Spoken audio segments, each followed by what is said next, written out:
Modificaciones fisiológicas de la mujer durante el embarazo. Durante la gestación se producen numerosos cambios en el organismo de la mujer, debidos esencialmente a acciones hormonales, bioquímicas y también mecánicas.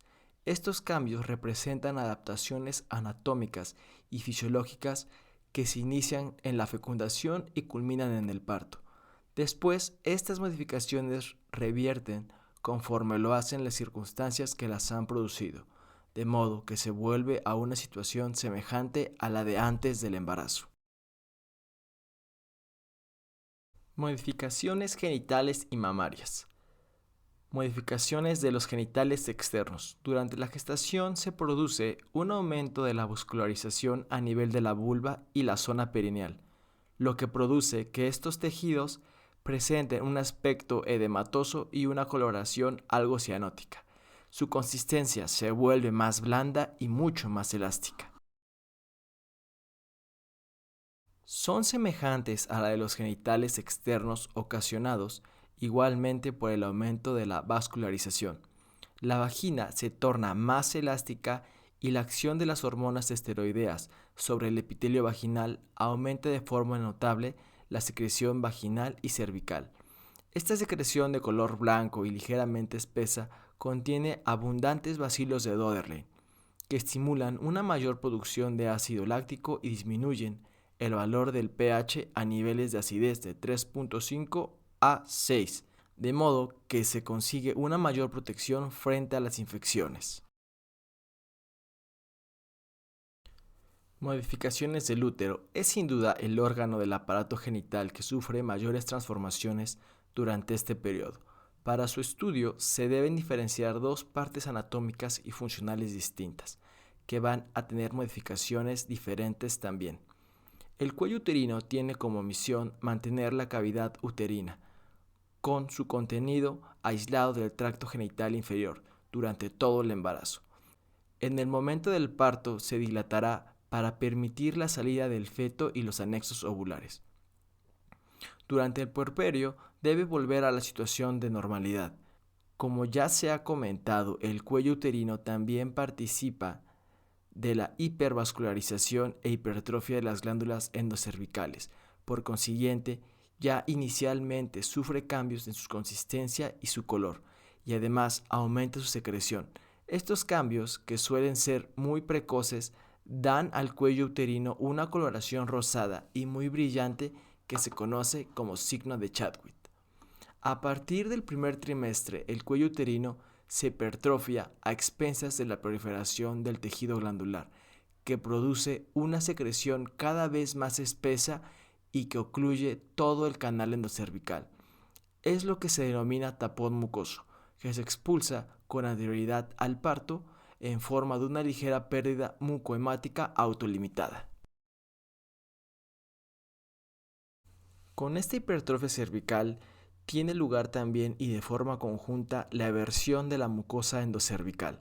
Esta eversión ha sido muy bien estudiada por Singer, que considera que no solo sería debido a la acción hormonal, sino que también intervendrían factores como la disminución del tejido conjuntivo, que permitiría que las fibras musculares empujaran al tejido endocervical hacia el exterior y a modificaciones enzimáticas y bioquímicas a este nivel que prepararían al cuello para el momento del parto. Sea cual sea la causa, esta eversión endocervical da al cuello de la mujer gestante un aspecto clínico y colposcópico muy típico y en muchas ocasiones difícil de interpretar, en especial cuando esta mujer presenta algún sangrado de origen cervical, frecuentemente hacia el final de la gestación. La citología y la colposcopía pierden fiabilidad durante el embarazo.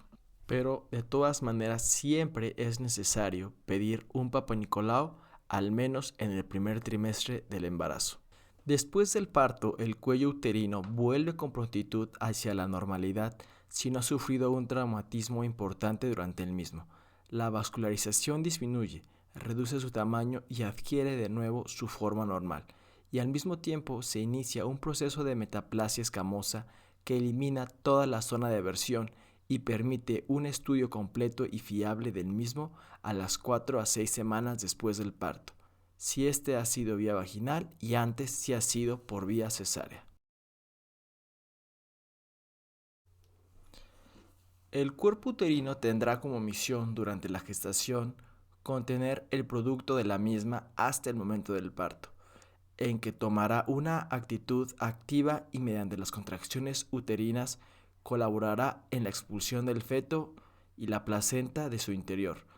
Por consiguiente, en primer lugar, el cuerpo uterino debe aumentar su capacidad y para ello, las fibras musculares que componen su estructura básica sufrirán unos determinados cambios. En el primer trimestre y ya de una forma precoz se observa una hiperplasia de las células musculares, con una acumulación de tejido fibroso y un incremento de tejido elástico.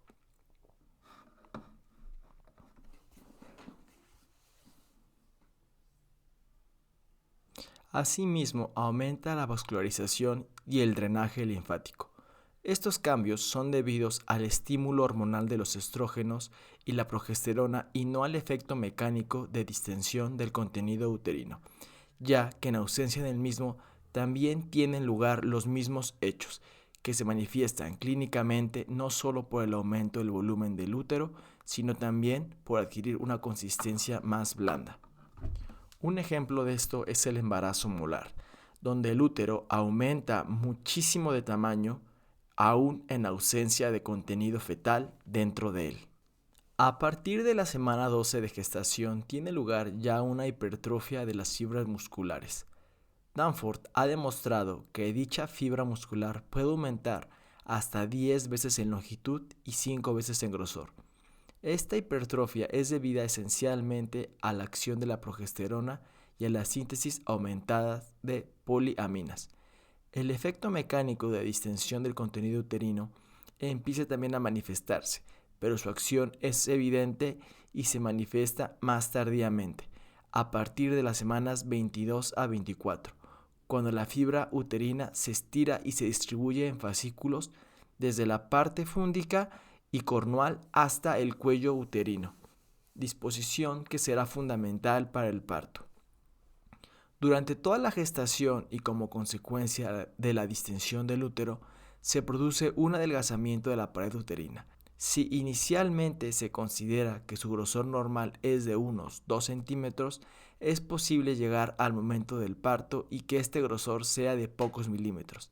Este hecho se ha evidenciado en la facilidad que existe en la última fase de la gestación para poder palpar las distintas partes fetales aún dentro del útero e incluso en la apreciación que hace la propia mujer de los movimientos del feto.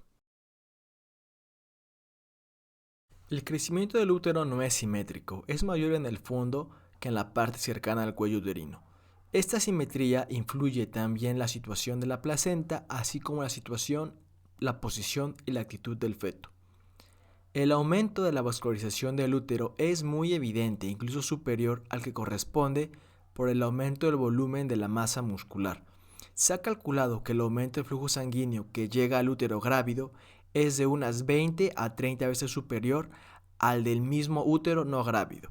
Este incremento de la vascularización tampoco es simétrico. Es mayor en las zonas con mayor hipertrofia de las fibras musculares uterinas y principalmente está aumentado a nivel de la inserción placentaria, en donde las arterias que atraviesan el miometrio se dilatan considerablemente y forman grandes troncos que se abren dentro del espacio intervelloso. Paralelo al sistema arterial transcurre el sistema venoso, en el interior del músculo uterino y durante la gestación. Las venas adoptan un trayecto flexuoso y se disponen principalmente entre los fascículos musculares. La disposición de los vasos sanguíneos en el útero y principalmente la regulación del flujo vascular, tanto para el control de la sangre oxigenada y con sustancias necesarias para el crecimiento y desarrollo fetal, como la posibilidad de eliminación de los productos tóxicos o de desechos después del metabolismo fetal y placentarios, no se conoce a la perfección, pero sí se sabe que el aporte sanguíneo materno a la placenta depende del flujo sanguíneo hacia el útero a través de las arterias uterinas y ováricas, y que este flujo sanguíneo se incrementa durante toda la gestación. En un principio se reparte por igual entre el miometrio, la decidua y la zona de implantación trofoblástica, y posteriormente este flujo se centra en un 90% a nivel de la zona placentaria. El aumento de flujo sanguíneo materno placentario se produce principalmente por vasodilatación, es decir, se comporta como un circuito de baja resistencia, facilitando así la perfusión sanguínea incluso durante la diástole. La arteria uterina, principalmente la del lado más próximo a la inserción placentaria, puede llegar a aumentar su diámetro por 3 y las arterias espirales hasta 10 veces más, pero sin duda, los cambios más notorios se producen en las arterias radiales y espirales, que coinciden con el lecho placentario, que pasan de tener 0.05 milímetros en el útero no grávido a 1.5 milímetros durante la gestación avanzada.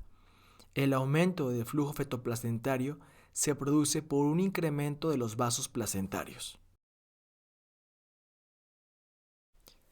Esta disposición característica de los vasos arteriales y venosos en el útero durante la gestación permite que después del parto y al contraerse las fibras musculares se establezca una hemostasia firme y mantenida de todo el sistema vascular, pero en especial del sistema venoso.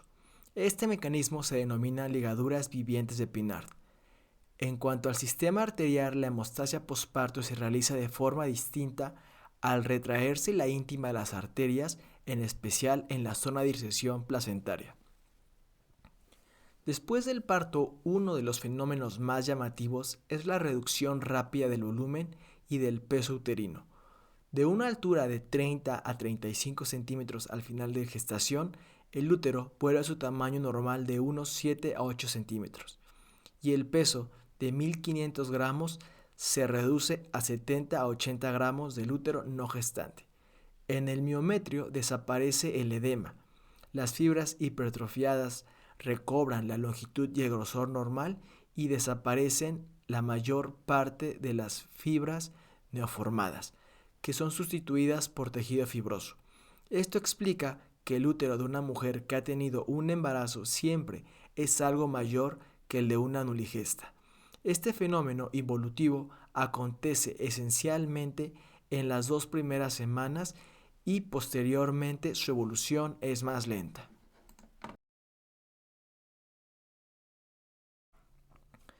Junto con la evolución uterina y la vuelta a la normalidad del cuello uterino, explicada con anterioridad, tiene lugar el proceso de reparación endometrial, en donde desaparecen los últimos vestigios de las células deciduales, se cierran los orificios vasculares y se inicia el crecimiento del endometrio a partir de los fondos glandulares.